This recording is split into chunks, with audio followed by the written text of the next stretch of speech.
1828 খ্রিস্টাব্দে British east India কোম্পানির commander David অক্টারলোনির স্মৃতিতে এই সৌধটি তৈরি হয়। 1804 খ্রিস্টাব্দে দিল্লিতে মারাঠাদের বিরুদ্ধে তাঁর আত্মরক্ষা এবং ইঙ্গ নেপাল যুদ্ধে গোর্খাদের বিরুদ্ধে তাঁর নেতৃত্বে কোম্পানির বাহিনীর বিজয়কে স্মরণীয় করে রাখতে এই সৌধটি নির্মিত হয়েছিল।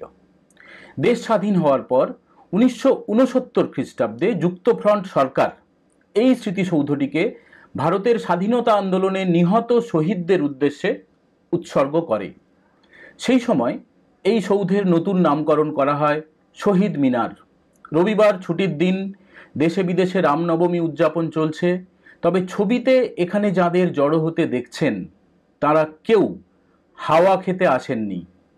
রাজ্যের বিভিন্ন জেলার শিক্ষক শিক্ষিকা, এখন প্রতিদিনই তাদের ছুটির দিন।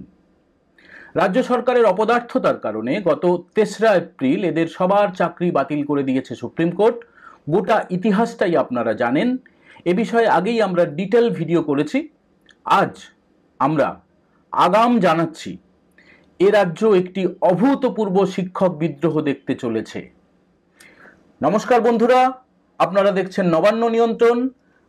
আমাদের আজকের বিষয় শিক্ষক বিদ্রোহ, পশ্চিমবঙ্গের রাস্তায় আগুন।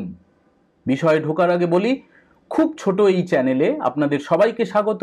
যদি এই ভিডিও আপনাদের ভালো লাগে তাহলে চ্যানেলটি সাবস্ক্রাইব করে লাইক এবং কমেন্ট করবেন, বন্ধুদের সঙ্গে শেয়ার করবেন এবং বেল বাটনে প্রেস করতে ভুলবেন না। বন্ধু, ছবি দেখে মনে হচ্ছে কলকাতার পরিচিত এক শান্ত বিকেল। বসন্তের মৃদু হাওয়ায় গাছের পাতা নড়ছে, দূরে কোথাও কোকিল ডাকছে, কিন্তু এই বাতাসে অদ্ভুত এক অস্থিরতার চোরা টান কাজ করছে। বিভিন্ন বিদ্রোহ দেখেছে এই দেশ। স্বাধীনতার লড়াই, সিপাহী বিদ্রোহ, সন্ন্যাসী বিদ্রোহ থেকে শুরু করে ক্ষেত মজুরদের আন্দোলন, কর্মচারীদের সংগ্রাম, সবই আমাদের ইতিহাসের পাতায় লেখা আছে। কিন্তু এবার পশ্চিমবঙ্গ দেখতে চলেছে এক বেনজির নতুন বিদ্রোহ, যার নাম শিক্ষক বিদ্রোহ। যারা এসএসসির চাকরির জন্য দিনরাত পড়াশোনা করেছেন, পরীক্ষা দিয়েছেন, ইন্টারভিউ দিয়েছেন, জীবনের একটা গুরুত্বপূর্ণ সময় কাটিয়ে ফেলেছেন, তারা আজ রাস্তায় দাঁড়িয়ে আছেন। কেন? কার ভুলে সমস্ত স্বপ্ন ভেঙে গেল? কে দেবে জবাব? বন্ধু, এটা আর শুধু চাকরির লড়াই নয়, এটা তাদের সম্মানের লড়াই।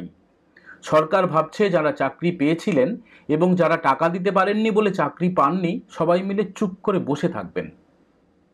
না বন্ধু, এবার দাবানলের মতো ক্রোধ আছড়ে পড়বে রাস্তায়।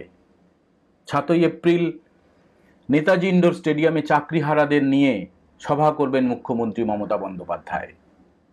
আমরা আগেও বলেছি, আবার বলছি, মাঠ ভরানোর জন্য প্রচুর প্রাথমিক শিক্ষক এবং চাকরি আছে এমন মাধ্যমিক ও উচ্চ মাধ্যমিক শিক্ষকদেরও ডাকা হয়েছে।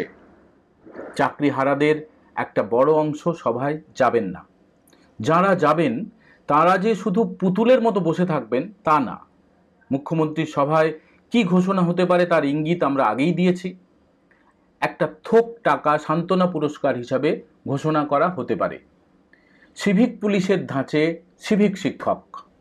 আর এই ঘোষণা হওয়ার সঙ্গে সঙ্গে চাকরিহারাদের যে অংশটি যাবে তারা মুখ্যমন্ত্রীর সামনেই ক্রোধে ফেটে পড়বেন। তৃণমূলের ভাড়াটে বাহিনীর হাতে মার খাওয়ার সম্ভাবনাও প্রবল। বন্ধু, একটু আগাম দেখে নেওয়া যাক চাকরিহারারা এ বিষয়ে কি বলছেন। কখনোই মানব না, এটা হতে পারে না। এতদিন এটি হিসাবে নিজেকে জেনে এসেছি, সমাজে সকলে জেনে এসেছে, এখন একটা থোক টাকা দিয়ে এটা একটা ললিপপ দিয়ে দিল, এটা আমরা কখনোই মেনে নেব না। না, আমরা এরকম এসএসসি পরীক্ষা দিয়ে চাকরি পেয়েছি কষ্ট করে, আমরা সিভিক টিচার হতে চাইনি। এত কষ্ট করে পড়াশোনা করে চাকরি পেয়েছি কি সিভিক টিচার হওয়ার জন্য? আমাদের চাকরি আমাদের ফেরত দিক। আমরা যোগ্য, আমাদেরকে বলুক যে যোগ্য এবং সমস্ত প্রুফ দিক, কনফার্ম করুক আমাদের চাকরি ফেরত দিক। এটাই আমাদের দাবি। যোগ্য আমরা, আমাদের যোগ্য হিসেবেই আমাদের চাকরি ফেরত দিক। আমরা ছোটবেলা থেকে যারা পড়াশোনা করেছে, অনেক পড়াশোনা করে চাকরি পেয়েছি, কোনো টাকা দিয়ে চাকরি পাইনি। তাই আমাদের দাবি যে আমাদের চাকরি আমাদের ফেরত দেওয়া হোক। আস্থা না, আমাদের দাবি। আস্থা না, আমরা আমাদের দাবি জানাতে যাব, কোনো আস্থা নিতে যাচ্ছি না। আমরা আমাদের যেটা অধিকার সেটা নেব। আমরা যেখানে ছিলাম সেখানেই আমরা থাকতে চাই।